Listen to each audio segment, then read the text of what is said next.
भैले अर्घा के जून 3 दिन के भूखल तोहरे रनिया उठवा गईले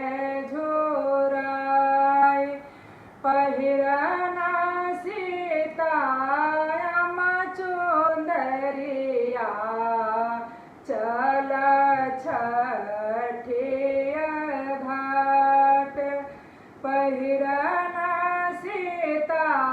देई पियरिया चल अर्घा दियाय उठे ना